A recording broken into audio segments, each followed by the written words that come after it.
Welcome back. In the previous video, I talked about the AWS service categories and core services. However, you may not get a good sense of the AWS cloud platform unless you access the cloud and do some hands-on.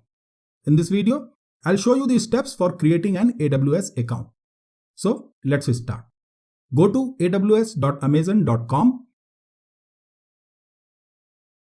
and look for the Create an AWS Account button.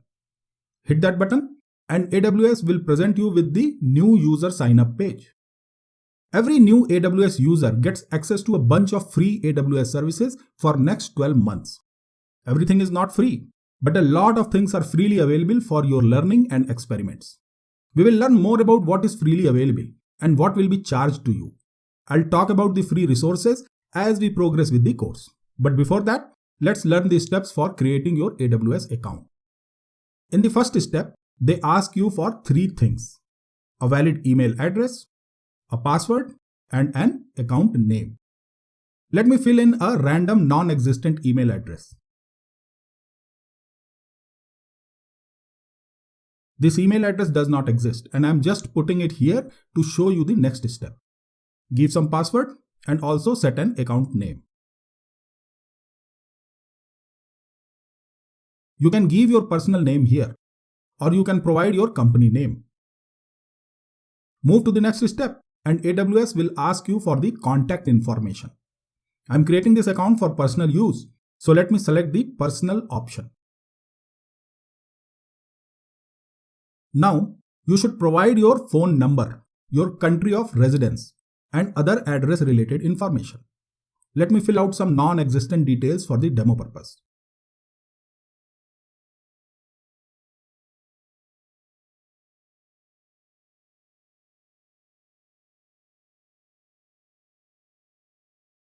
Finally, agree to the terms and conditions and press Next. The third step will ask you for your credit card information as well as your tax identification number. They are not going to charge you for creating the account. However, they'll make a small transaction to your card and reverse it in few days. This tiny transaction is to verify your card details. But remember, if you are using some paid services, your card will automatically get charged against your monthly bill. If you are interested in creating an AWS account, you must provide valid credit card details and move to the next step. I cannot show you the next step here. However, the next step will ask you to select an AWS support service contract.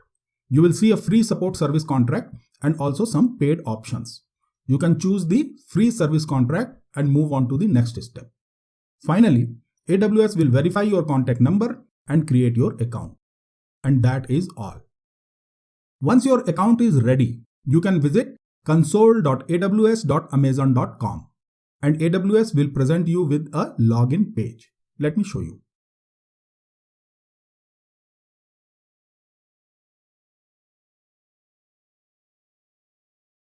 Here it is. You will see two login options: root user and IAM user. I just created a new AWS account, right? The newly created AWS account user is a root user. So, for the first time, we must log in using the root user credentials. But let me give you a warning here. The root user is the owner of the AWS account. So, never share your root user credentials with anyone. In fact, I do not use the root user for my day-to-day work. Even AWS recommends avoiding the root user credentials. Here is the link for some AWS security best practices. Let me open it and show you. Look at the first two rules. Lock away your root user. Create an IAM user for doing anything in AWS. I'll show you both of these activities. They also recommend enabling the MFA. I hope you already know about the multi-factor authentication. Multi-factor authentication is an additional layer of security for your account credentials. I'll show you this one also. Let me come back to the login page. Great. So the point is straight.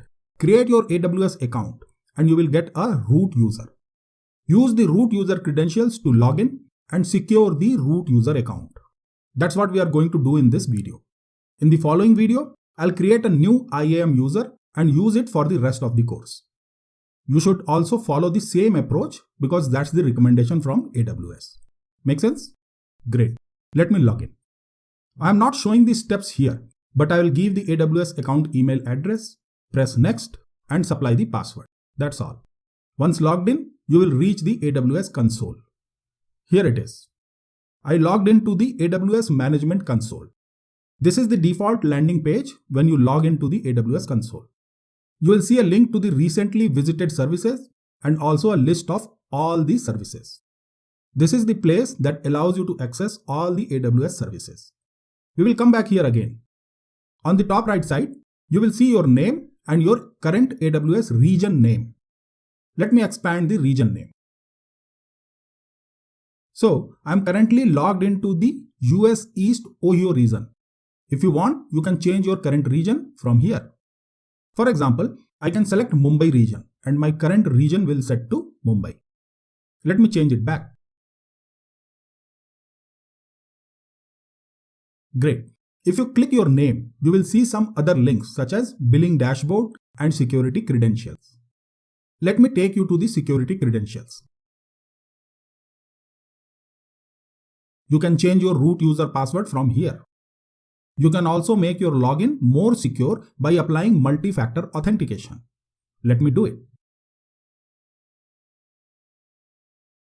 Applying multi-factor authentication requires an MFA device. You can purchase one MFA device and link it to your AWS account using this wizard. We also have an option to use a virtual MFA device. I'm going to use my mobile phone as my virtual MFA device. So, let me continue with the virtual MFA device. Using your cell phone requires installing an authenticator application. AWS supports a bunch of authenticator applications.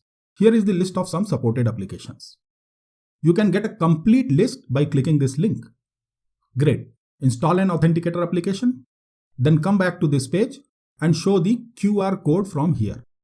You can scan the QR code using your authenticator to pair it with the AWS account. Once paired, the authenticator application will show you a 6-digit code. Enter the code in the MFA code 1, wait for 30 seconds, and your authenticator will show you a new code. Enter the second code in MFA code 2.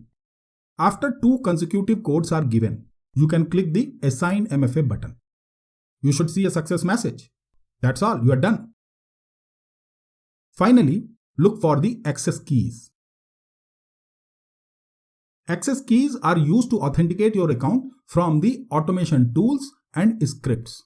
We do not recommend using root credentials for day-to-day activities. So, you should not create access key for the root user. I do not have it here, but if you have one, I recommend deleting it. Do not keep an access key for the root account. Great, that's all about securing your root access. Let's come back to the console home. If you want to log off the AWS console, you can sign out from here. That's all for this video. In the coming video, I'll help you create an IAM user account for your day-to-day AWS work. See you again. Keep learning and keep growing.